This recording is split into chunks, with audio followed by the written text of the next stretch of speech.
And welcome, ladies and gentlemen, to the monastery, the open bar of the internet, the world's greatest shit show, and the place where we, the good brothers and sisters of this most holy of temples, seek enlightenment through the drunkest, craziest, and most batshit ways possible. I am your one and only gaming monk, better known as Mildra, and with me, I have a newcomer into the temple, creator of the Linen Tapestry, and now crowdfunding its first full-on campaign setting, Legends of Venice, the one and only John Wilson. Cheers, thanks very much. Yep. I'm good. Thank you for having me on. Thank you for venturing all the way up the mountain to up here. So I'll start with one of the traditions around here, which is getting into the humble beginnings, the origin story, if you will. Yeah, sure. I'd like you to walk me through your first introduction to role-playing games and what made it stick. Yeah. So the very first game I played in was Werewolf the Apocalypse for World of Darkness. Must have been, I don't know, 1999, 98. Just the usual, four or five of us, grand mate's house. Never played it before. He'd read some of the rules. We played it. It was fun. It was crazy, but it didn't actually stick the first time.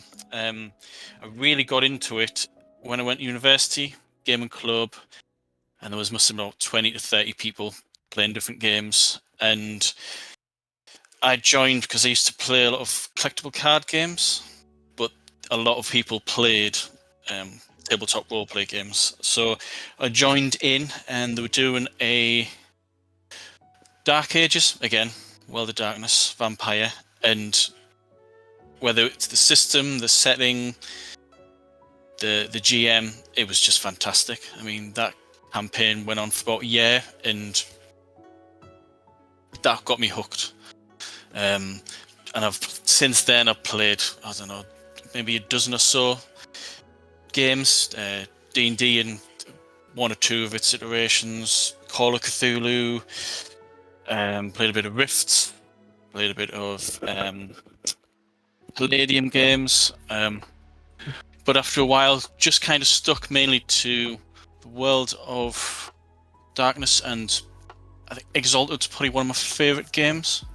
Oh. And then from doing that, I created a kind of my own setting, twisted slightly the World of Darkness, did loads of reading up on history and myths, and slowly developed my own setting. From that setting, I wanted to create my own system. So I wanted to start from scratch, come up with a completely unique system, which I believe I've done. And the setting itself it's massive. It spans 3 realms. But yes, I've probably been writing the books for over a decade now, and launched an unsuccessful Kickstarter for the original Linen Tapestry. Still published it, got out on drive-through, and never stopped writing. So worked on the Linen Tapestry first expansion, which is the Legends of Venice. That's now out. It's thankfully it's been successful this time. Hit the second stretch goal, one more stretch goal to go, and then in doing those stretch goals, want to reboot the original core rules, split them into 2 books, like a player's handbook called The Severed Souls, and a second book which expands the setting. It's a guide for the narrators for them to make their own settings, whether it's within the mundane realm, which is the real world in the 1400s, or in the Shadowlands, which is the realm of where the dead pass to. It's made entirely up of memories, and the memories slowly fade and they're devoured by Ouroboros, and then all the elements are then respawned into the 3rd realm, which is Otherworld, and then within Otherworld, it's the realm of dreams, potential, magic. If it can happen, it will happen, but it never lasts for long because everything's always churning. So within those 3 settings, I wanted to create a universe where if you wanted to play a high fantasy game, you could play it in Otherworld. If you wanted to play a political intrigue, which is a bit more gritty, you can put it in the mundane. But if you wanted to like a gothic or a horror or a game where you have to delve through memories, through history, and whilst traversing a world that's slowly decaying, you can put that into. You could run a game in Shadowlands. So I didn't want to create a setting where it was just one setting. I wanted to create a multiple setting and have it so that if you have a long-lasting campaign, you start off in the mundane, and then The narrator can take you in any direction that he wants or she wants. So it's, and then to match the complexity and the variation within the setting, the system itself has to be quite varied, has to be open to if a player wants to do it, if a narrator wants to bring in a theme, bring in special powers that's unique to their take on the system or the setting. The rules are there to allow them to do that. Yep. And with that in mind, since you brought up World of Darkness, I'd like to play a little bit of word association with some of the various lines in World of Darkness, and to a certain extent the storyteller system. So I'm gonna give you you a few names. Right. You can tell me if this line you had played, if you had dipped into in one form, and if there's an incident that you recall from it, that kind of thing. So you already mentioned werewolf. So I'll start with the big one, which of course is vampire. Yep. Word association with vampire. Gothic, slightly controversial themes. Shadowy other world, so to speak, within. So that it's the political espionage, well, not espionage, but the political intrigues that's attached with vampire. Yeah. Mage, which is perfectly balanced. Mage, that's perfectly balanced. Oh, good God. Well, you know. From personal experience, very fun, but incredibly hard to pull off with just the rules. Word association, kind of like a walking contradiction in some respects. Yeah, I played one mage, but it was a multi-race setting, so there was werewolves, vampires, and I was the mage who'd never played a mage before, and trying to get my head around the system. It was difficult, but great fun.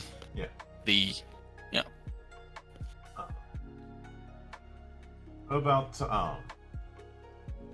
Wraith?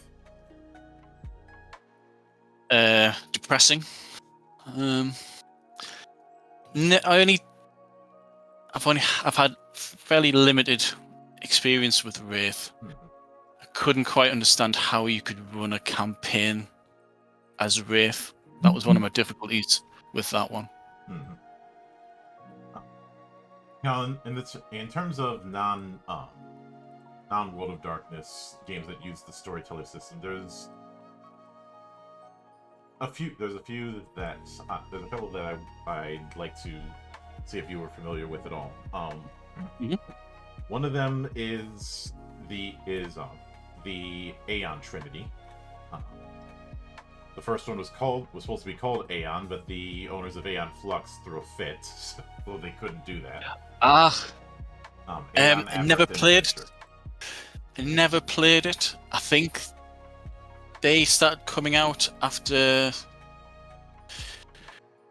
I pretty much stopped playing after second edition Exalted came out, and like games like Hunter had been brought out, and they were trying to redo that, and they were introducing the next edition of the World of Darkness, and it was roughly about that point where I stopped. From what I recall, Aeon came out around about that time, so I'd kind of separated ways from all the new stuff that was being introduced and re-released. So no. This might be a bit of a stretch, but Street Fighter. Street Fighter. I didn't know they did. I mean, I've played a system where they'd had like a Street Fighter style to it, but I didn't. It wasn't White Wolf or anything like that. Yeah, it was one that was done for a little bit of time. This was really early. I only found out about it because there was a voucher in a copy of the Street Fighter animated movie. It Wow. it didn't do great, and some of the expansion books were where they were left to their own devices were really weird. But it's, for whatever reason, it still has a very dedicated fan following in Brazil, to the point where there's a fanzine called Warrior's Fist, which that jutsu has been doing the Lord's work in translating into English. There's a bunch of expanded material Wow. with that. A lot of Blanca fans then, really. Was Blanca from Brazil? Yeah. That kind of... Did you ever hear of a game called Highlander? That was done in the World of Darkness. That was... I thought that was perhaps one of the strangest crossovers, because I think the characters were effectively immortal, more immortal than, say, vampires, because they were actually quite squishy. But yeah, when we had a look at it and we were talking it with friends, we said, well, how can you play it? Because there can only be one. So if you're all Highlanders, you're all just going to try and kill each other off. But then they had to break the setting or that rule to actually make it playable. But then the system behind it, that was crazy. I'd say the Highlander game that Evil Genius Games has put out has had a better run of things. Oh wait. Which is using their version of their version of D20 Modern called Everyday Heroes, which right. It's basically taking the conceit of D20 Modern and applying 5e's rule set to it, but it's not applying it straight. There's a bunch of changes. They have like a 2-page spread in the book about all the significant changes between the two. Right. But yeah, that's been around for quite a bit. And I have seen a few cited when it comes to their own work. I think the guy behind Fight Divine Madness Press had done so. But in regards to the kind of 3-world setup that you have with the Linen Tapestry, that ends up answering one particular conundrum that I've seen. Okay. In games like D&D, I've been very critical of the inability to put their foot down regarding what sort of fantasy it is.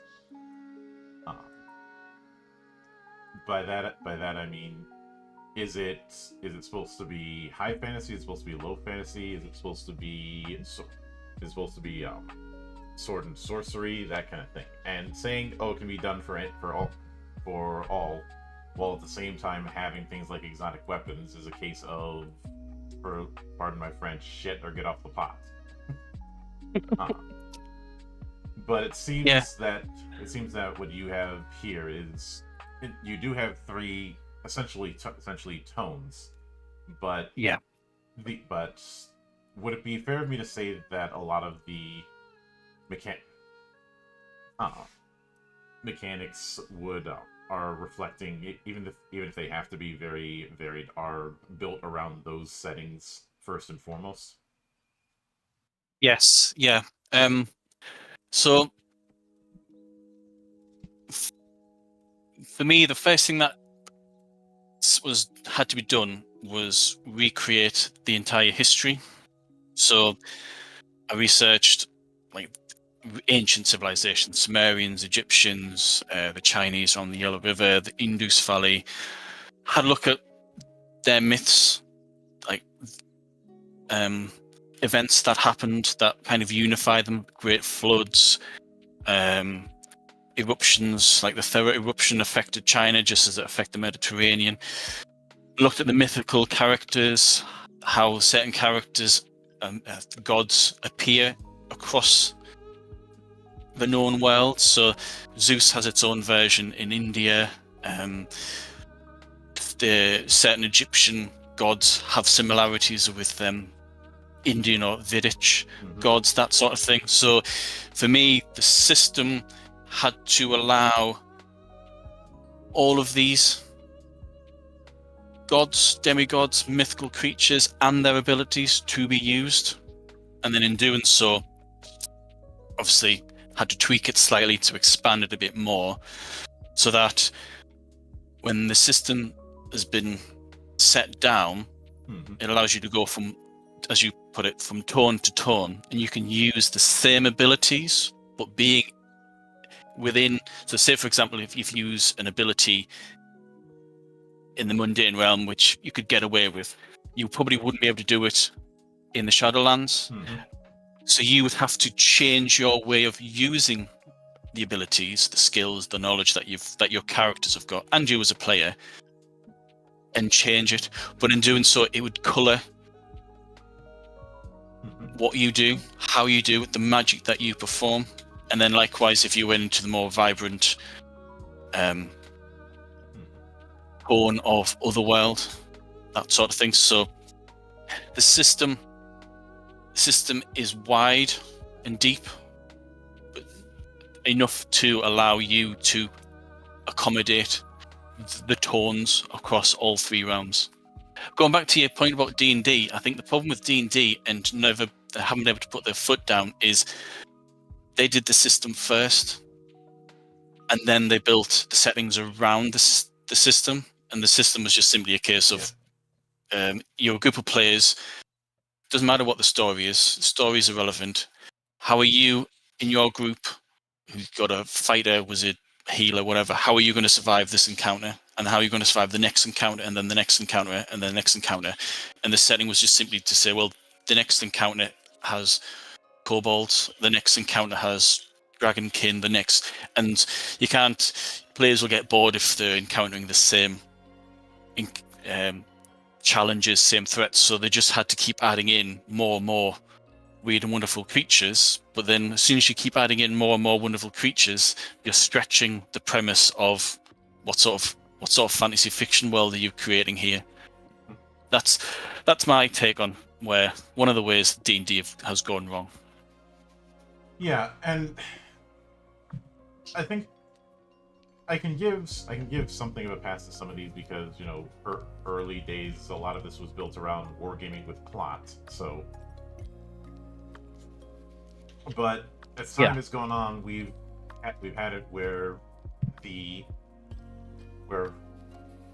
RPGs have separated themselves from that wargaming mentality, but some insist on still having it for reasons amounting to tradition.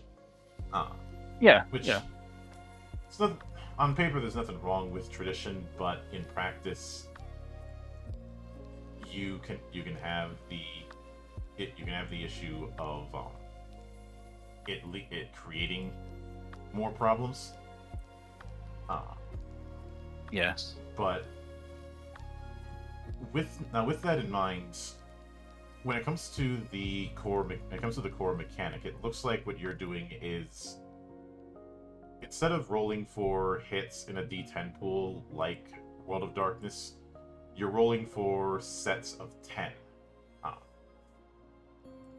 Is that accurate? Yeah. So there's 5 steps of the system. The first step is the dice pool. You roll a dice pool. It'll be between 1 and 10 dice. And now at this point, this is completely random. So this is where you can get your criticals. So if you roll a 10, you always keep a 10. If you roll a 1, you ditch the 1. And if the number of dice that you've got and you add them all together is 5 or less, then that's a botch. So if you've got a character who's really good and they've got a lot of dice, the chances of you botching are incredibly low. But if your character's really bad at something, or they're injured, they're suffering from penalties, and they're going to try and do something, they run the risk of botching. So that's the first step. The second step is how many dice that you keep. So this is down to what your character is actually skilled in. So if you've got a dice pool of 6, you roll your 6 dice. But if you've got a skill of 2 or 3, if you've got a skill of 2, you keep 2 of those dice in addition to any 10s that you've rolled. So the 10s are criticals. If you've got a skill of 2 and something, you're okay. If you've got a skill in 3, 3 in a skill, you keep 3 dice, and so on and so forth. If you want to, and this is the third step, you could specialize in your skill. So say one of the skills is agility. One of the specialties in agility is jumping. So you would keep a number of dice each to agility, but if you've specialized in a skill such as jumping, you would automatically add a number to the tally. And the tally is you add up all the dice that you've kept, add your specialty. If there's any, if it's difficult, the narrator would just simply say, right, take 10 off, take 5 off, take 15 off, whatever. And then you add up all of those numbers. So what you've kept on your dice, what you're adding to it with your specialty, and then that's your tally. You divide your tally by 10, and then that gives you a yield. And the yield is your degrees of success. So if you've got 0, you failed. If you manage to get 10, so that's like 1 success, that's a partial success. It's kind of like you've succeeded, but you've only got like half of it done. Yeah. So say you've leapt and you've reached the ledge, but you're gripping onto it by just one hand. So you've succeeded, but you're going to have to spend another 10, like lifting yourself up onto the ledge and then carrying on. And if you get a 2, that's complete success. You've managed to land on the ledge and you're off.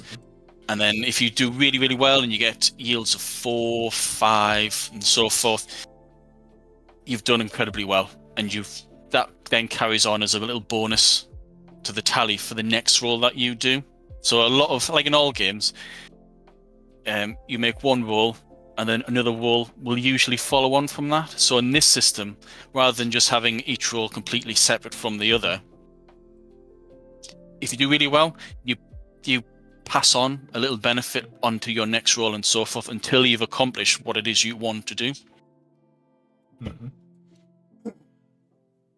I can certainly get that. Now, in some games, you have something akin to a extra effort system. Some sort of limited resource you can spend to give your die roll a bit of a push. Yeah. In World of Darkness, you have that with willpower. Yeah. And Linen Tapestry, do you have something similar to that? Yeah. You've got something called Spirit. Spirit is broken down to three stats: your conscience, your conviction, and your honor. Mm-hmm. If you're trying to do something, say you're injured or you're just not very good at it, but you feel as though you have to put your all into it, mm-hmm. you can try and substitute your spirit dice pool for the dice pool that you were originally going to use. Mm-hmm. So spirit pools are not affected by penalties. You always roll whatever is in your spirit dice pool, but you have to explain how you're using your spirit. So for example, if you've been beaten down, your friends, loved ones are under threat, mm-hmm. and you feel as though you can't do it, you've serious injury to your leg or to your chest, you can say, right, I'm going to spend a spirit point and I'm going to use my conscience because I will not allow my loved ones to go and be hurt. I'm going to push myself. And the narrator says, yep, go ahead, make your roll. So that rather than adding something to your dice pool, it replaces your dice pool. So whenever you're at death's door, you can tap into your spirit or one of your spirit pools and give yourself that extra boost by just simply using an untouched, undamaged dice pool. Yeah, I can get that. Now when I look through the character sheets, I'd like to dig into a few things regarding character creation.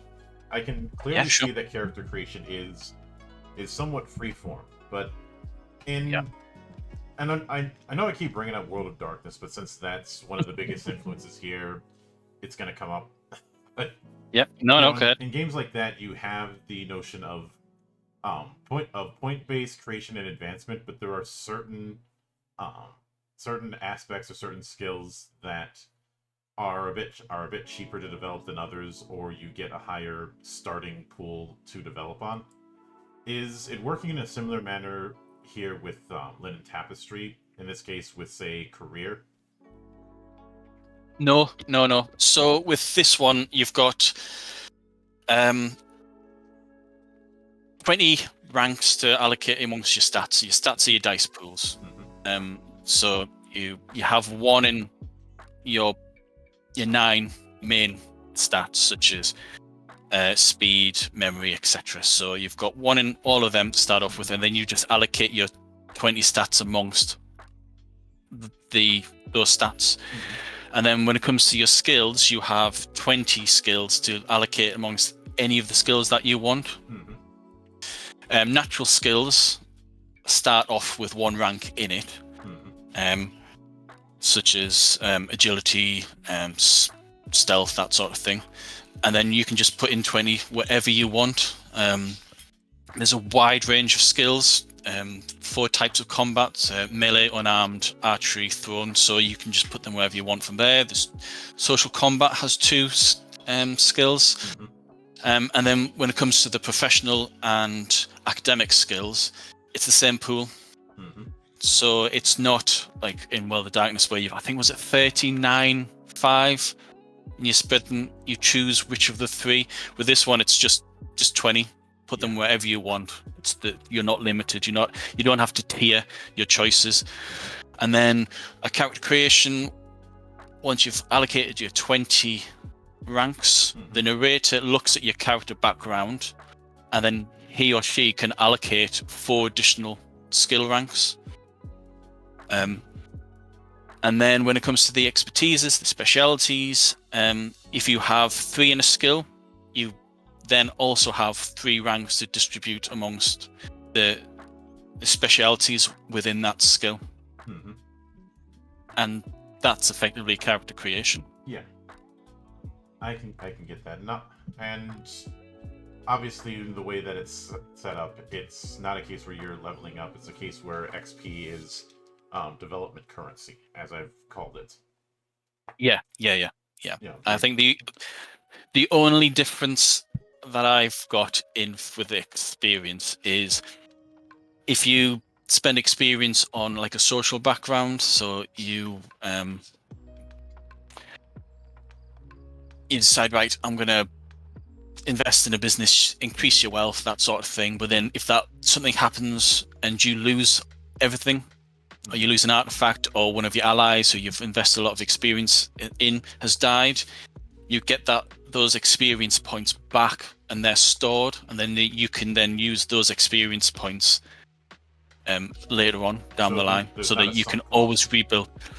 Yeah, it's because one of the things in the game is your character will die, but your soul is almost immortal. So your persona, the identity that you have in the mundane realm, can die, but you'll be regenerated in your sanctuary, and then you can re-enter the game.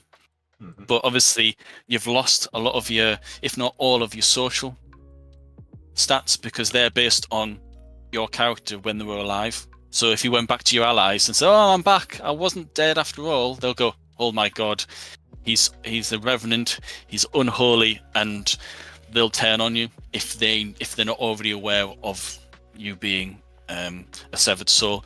So in a campaign, your character will die, and it's a case of you having to come back and reinventing yourself, whether that means taking a position where you're in the shadows, or if you find some magical way or an item that allows you to change your appearance, you just simply step back into the same setting, new identity, but you still have to build up your society stats all over again, but you haven't lost the experience. Oh yeah, I can definitely get that. Now, with that in mind, shifting over into the Legends of Venice, I think the first thing to go into is what of all the different historical settings that you could go into, what made you want to go with this version of Venice? Venice, I think, in some respects, is an overlooked gem. Obviously, you had cities like Rome, Constantinople, Istanbul, Egypt, like Cairo, that sort of thing. But within the time period that I wanted, Venice is a neutral place. It's got its fingers and toes into almost every pie in the Mediterranean. It's when the game is set, it's about to change from being a republic with a handful of territories to an empire, which will stretch across most of the eastern Mediterranean, controlling islands, coastline territories, that sort of thing. So Venice also has ties with the Arabian world, like North Africa, but also India and China by virtue of the Silk Road. So it's unique in that it's to make, well, it's the perfect launching platform for a campaign. So you could, for example, if you said it in Rome, strong Catholic religious place that's on the decline. Who is the Pope? Sometimes there's two popes. You've got the Holy Roman Empire, but that's no longer in Rome. That's dotted around in various places in Central Europe. Rome doesn't really mean what it used to. And for me, for Venice, it was the ideal place. And then the more I read into it, it had myths already in its history, such as who founded Venice, who brought the refugees from Aquileia when the Huns and the various invasions that were sweeping across northern Italy, who took the refugees into the lagoon. They don't know who it is. Some say it's someone called Ursus. Did that person become the first Doge? No one knows. It's history shrouded in mystery. And then as you go through it, there's so many weird and wonderful things that nobody knows about. Yeah. Such as when Marco Polo's body was dug up, when his coffin was exhumed, his body wasn't there. When they stole the St. Mark's corpse from Alexandria, no one knows. No one knows if they actually did it or not. It's just a fascinating city. It still is, but for the time period that I wanted, it was perfect, absolutely perfect. Yeah, and I believe you're setting this version of Venice in, I believe the 16th century. No, the 1400s. 1400s. Yeah. Which would put it firmly in the Renaissance era. That was one of the things. So the Renaissance is just around the corner. So, Renaissance will kick off in Florence, I think, in about 50 years time, and Venice will get its fair share of all the innovations, art, beauty, that sort of thing. But with the main theme of the game of you play a red hand, you have a dream, you have to bring your dream into the real world. Having it set just before the Renaissance, invites players to say, right, I'm going to reinvent medicine, I'm going to reinvent art, I'm going to rewrite or redraw the borders, create my own kingdom, that sort of thing. And I'll use the scientific innovations in warfare that will come out from the Renaissance to do that. So again, it was perfect time, perfect place. Yeah. And when I look at the red hand character sheet, what I see is what would be the equivalent of the supernatural element of Legends of Venice, with things like the dream that you mentioned, but also things like like patterns and affinities for spells. So with things like spells, rituals, avatars, and curses, it sounds like the main thing that'd be used for Legends of Venice is dreams. So we'll focus on that. How aside from being a goal, what other effects would dream have when it comes to characters? The dream as a mechanic, as a theme, is the long-term rationale of why is your character special. Going back to the world of darkness, if your character's a vampire, you're a vampire because some older vampire thought, oh, you'd be a great candidate, and they made you into a vampire. You could be the worst vampire or bodyguard or whatever it is, but you're still a vampire. But with this, the dream is attached to the soul that your character holds in them, and it's from this soul that their powers come from. The red hands are a type of severed soul. So for the magic system, there's something called the Great Cycle, and everything passes through the three realms. It's born as an idea in the other world, it's born as a real thing in the mundane, it dies, and it passes on as a memory in the Shadowlands, slowly decays, and then its components are then reintroduced into Otherworld. As being a severed soul, you're separated from the Great Cycle, so that means you can break the rules. And that's where magic comes into. So it's not a case of you've learnt spells from a spell book and you do the incantation and this magical effect happens. In this system, your soul is linked with one of the 8 elements: fire, earth, water, earth, and then 4 new ones, which is body, electricity, wood, and metal. So when you're breaking the rules of nature, you're doing so by messing around with one of those 8 elements. So if your character is metal, you'd be a fantastic swordsman because you'll be able to control metal. You could push the armor that your opponent's wearing, or control the path of their sword, that sort of thing. If your element is earth, you can cause the ground to rise up around their feet, bind them in place, or you could say if your choice of weapon is a hammer, you could harden it as diamond, so it inflicts more damage, that sort of thing. So the dream is a rationale. There is something else, but the whole idea of the dream is quite deep, and I don't think we'd have time to go into that as well as everything else. Yeah.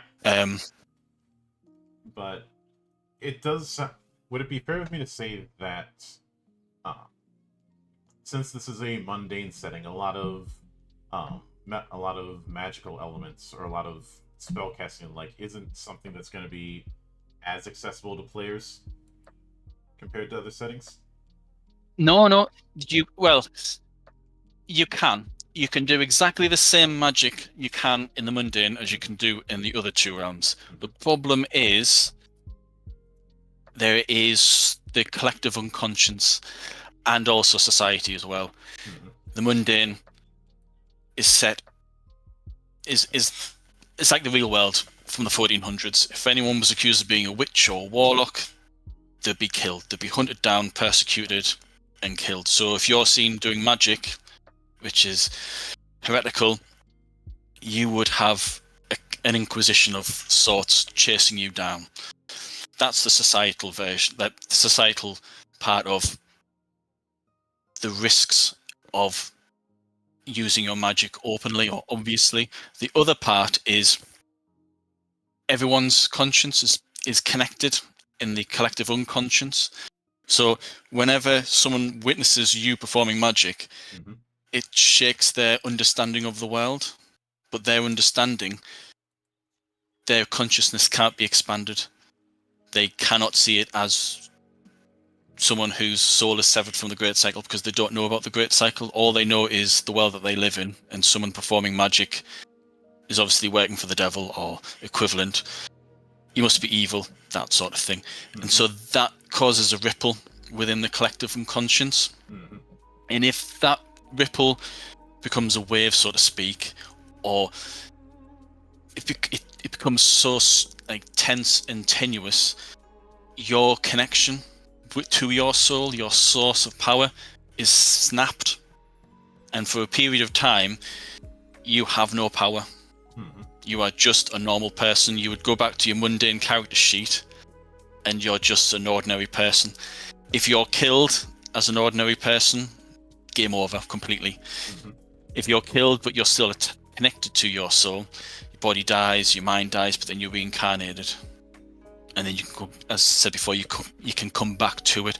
So the peril, there's different perils of using magic in all three realms, but each one's different based on the tone.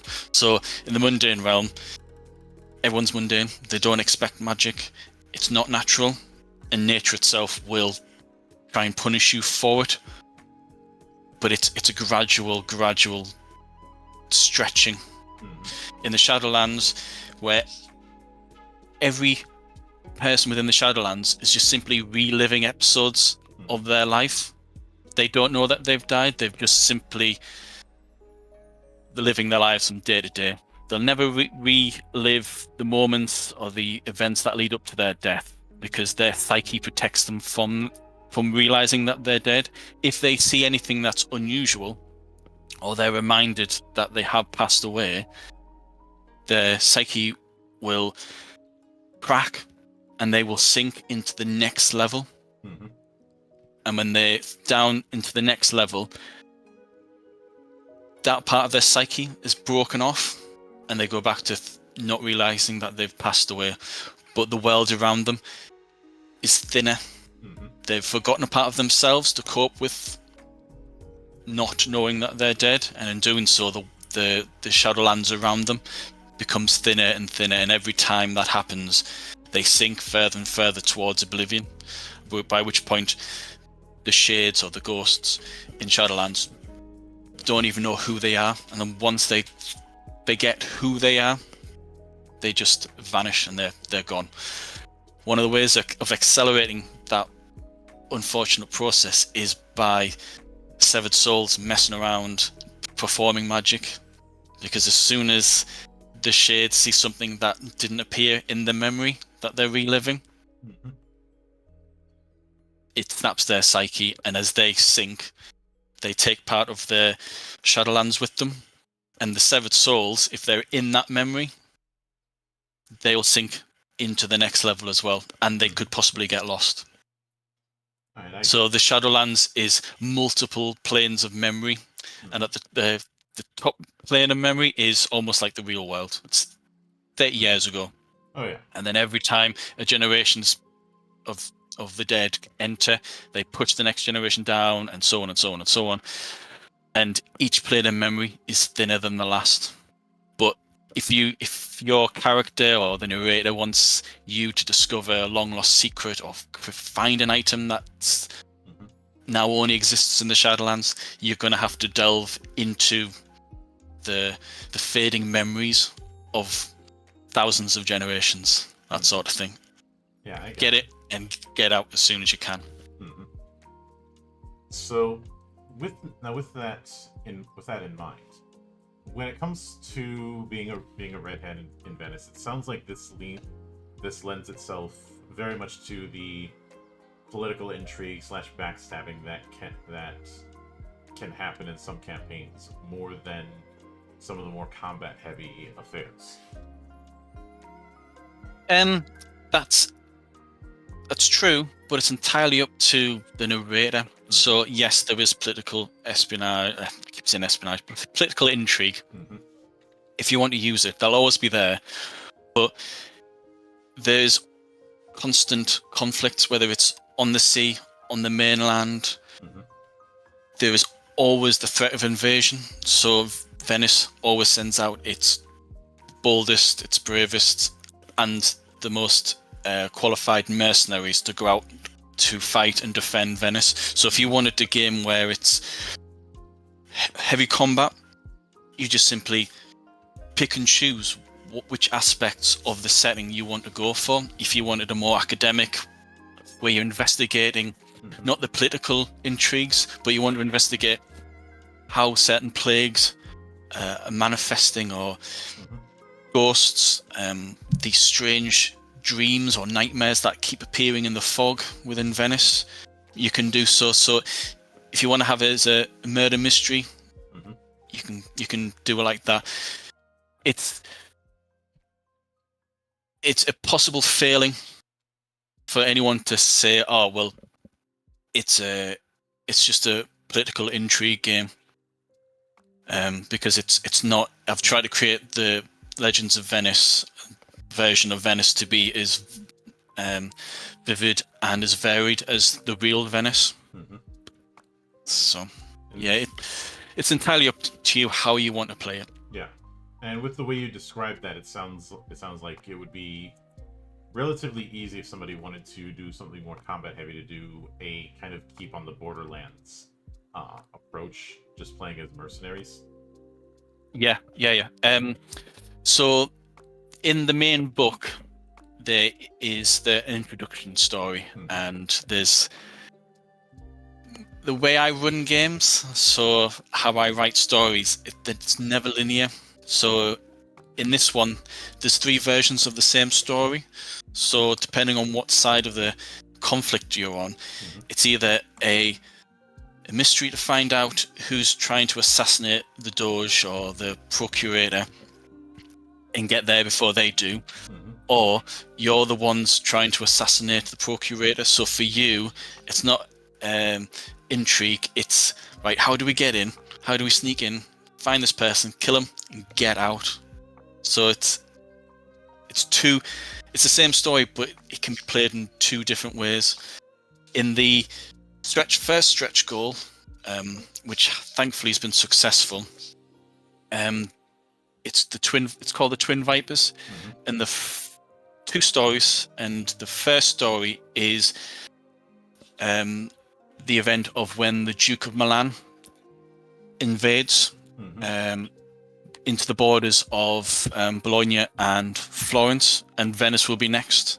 So certain Venetians rally together, and then they head out to engage the Duke to try and get to Bologna in time to help save the city, and that's purely combat oriented, just to give players and the narrator a different idea.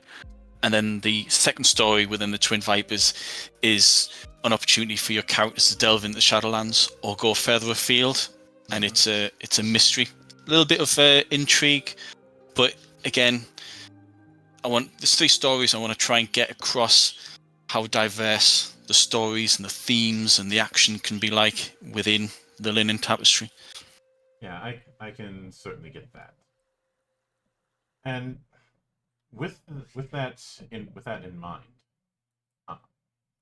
now the Kickstarter, it's got about 15 days left at the time we're streaming this, and congratulations on getting well past the goal. It's currently at £860. The original goal was £500. Yeah. What are you shooting for as far as a page count for Legends of Venice? So Legends of Venice is, unless I do major rewrites to it, it's 150 pages. All right. And when it comes to the revamped version of the Linen Tapestry, like for the Severed Souls book, what are you shooting for that as far as page count goes? Over 250. and then for the Three Realms, which is the last stretch goal, at least 200. Every time I go back to it, I add more. So I know that if I am successful in hitting that stretch goal, I know that's going to take me the longest, because I've effectively written the Severed Souls. I'm just redoing the rules, getting more artwork or new artwork for it. I've got a fantastic artist called Ralph Damiani who does the majority of their artwork, so anything new that's being put into the Severed Souls is from him. So that book won't take so long to do, but when it comes to the Three Realms, I keep expanding it. I mean, every time I look at something, I add more to it. So I think my difficulty with the Three Realms is telling myself, right, you have to stop. You've done perhaps too much maybe for the mundane. You need to move on to the Shadowlands, and then you've done too much for the Shadowlands, then move on to Otherworld. So I can be quite accurate for the Severed Souls, but when it comes to the Three Realms, all I can say is at least 200 pages. Yeah, I can get that. But I will certainly look forward to seeing how the project develops. But with that said, I do want to sincerely thank you for taking the time out of your schedule to come all the way to my monastery and enjoy the madness. Thank you. It's been a pleasure. That happens around here. Yep. Anytime you see fit to return, the door is always open. Yeah, that's great. I often say around here, drinking is not mandatory, but it is encouraged. Yes, thank you very much. Yep. And of course, a sincere thanks goes out to everyone who took the time out of their schedule to come onto the show and enjoy the madness. And there'll be plenty more where that came from, as there always is here, on the open bar of the internet.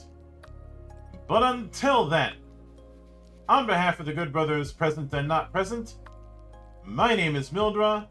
I am your gaming monk. Stay fucking frosty, everybody.